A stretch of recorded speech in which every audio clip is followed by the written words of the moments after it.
chegada do cristianismo constituiu uma profunda revolução social. Mesmo sem intervir diretamente na organização política, ela influenciou e modificou o estilo de vida e pensamento da sociedade na época.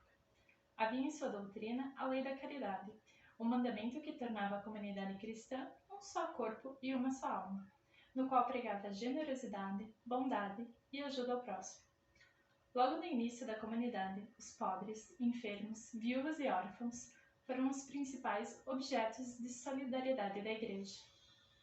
Entre os que pregavam e faziam ajuda social, eram divididos em organizações religiosas, como por exemplo os diáconos, que saíam pregando o Evangelho e fazendo visitas especiais aos mais necessitados, levando assistência na saúde e alimentos.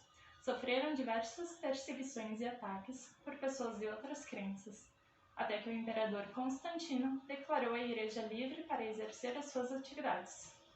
A partir daí, as dioceses começaram a se desenvolver mais e, na liderança dos bispos, criaram os primeiros hospitais. As damas da vida religiosa eram mulheres da alta sociedade que se dispunham a ajudar a Igreja no cuidado dos mais necessitados. Algumas abriam suas próprias casas para fazer hospitais e abrigo. O monaquismo eram homens que viviam totalmente voltados a Deus e à Igreja. Prestavam trabalhos como construção de moinhos, plantação de alimentos e plantas medicinais. As grandes abadesas eram mulheres que estavam na direção dos conventos femininos. Trabalhavam nos hospitais no auxílio ao cuidado dos enfermos.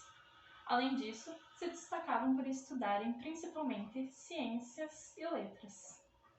A crença antigamente é que caridade era o amor em Deus em ação, sendo assim, garantia a purificação da alma e um lugar assegurado no céu para quem o fizesse.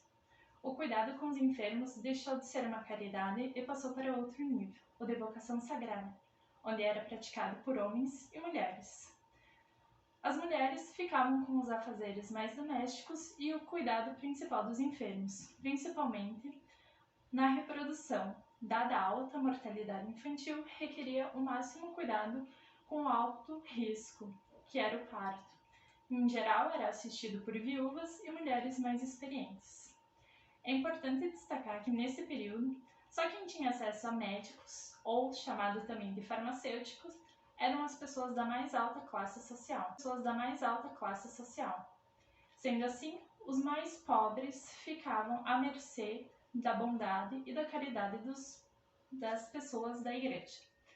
As lideranças cristãs assumiram o controle e começaram a construção dos primeiros hospitais.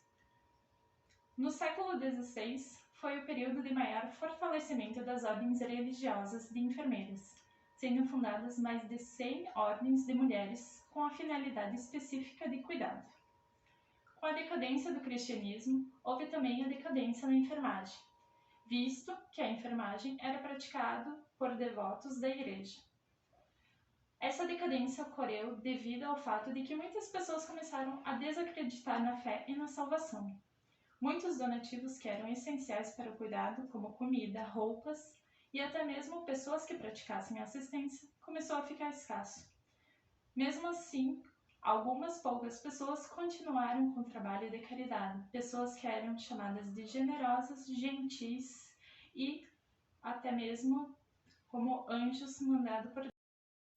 No ano de 500 d.C., a primeira ordem cristã foi integrada por diaconisas e viúvas, e mais tarde foram inseridas outras mulheres da sociedade, como virgens, presbiterianas, irmãs de caridade e monjas, a Companhia das Irmãs de Caridade, fundada em 1633 na França. As diaconisas eram muito populares pelas particularidades pessoais e sociais de seus membros. Normalmente eram filhas de famílias ricas, cheias de aptidão, muitas eram irmãs de bispos ou esposas e filhas de monarcas. Os deveres das diaconisas de visitar e cuidar dos pobres e enfermos compreendiam as funções complementares. O objetivo principal era atender aos desprotegidos da igreja, ofertavam dinheiro, comida, vestimentas, medicamentos, atenção física e espiritual. Nesse período, a fome e as doenças devastavam a sociedade francesa. As irmãs eram aconselhadas e treinadas por meio de cartas, regimentos e instruções verbais. Essas referências eram passadas de umas para as outras, dando origem posteriormente ao que chamamos técnicos de enfermagem. As grandes epidemias de sífilis, lepra, peste e outros flagelos que paralisaram a vida política e social seguiam-se terremotos, desastres e inundações, reforçando superstições que voltaram a prosperar, apoiadas na ignorância coletiva. A necessidade de ajuda e de redenção dos sofrimentos, aliada à sensibilidade mística do povo, encontrava expressões na religião cristã, que iniciava a progredir. Os doentes dividiam a mesma cama indistintamente, com um ou até mais pacientes. Mesmo nas habitações coletivas, não existia separação entre o lugar de comer e o de dormir, como até hoje ocorre em muitas culturas indígenas e em algumas orientais mais populares. O banheiro, por exemplo, como local privativo e discreto para as necessidades fisiológicas e higiene corporal, não era preparado como hoje, pois na época os escravos eram encarregados de cuidar dos materiais, do ambiente e da própria higiene das pessoas. Uma das organizações que surgiu no século XVII e que mantém seu trabalho até os dias de hoje é a Companhia das Irmãs de Caridade, fundada no ano de 1633 na França pelo padre Vicente de Paulo e Luísa de Marillac.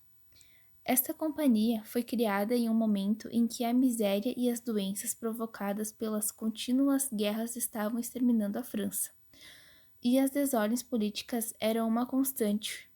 Foi onde remodelaram os hospitais, implantando a higiene no ambiente, individualizando os leitos dos enfermos e dirigindo todo o cuidado desenvolvido no hospital.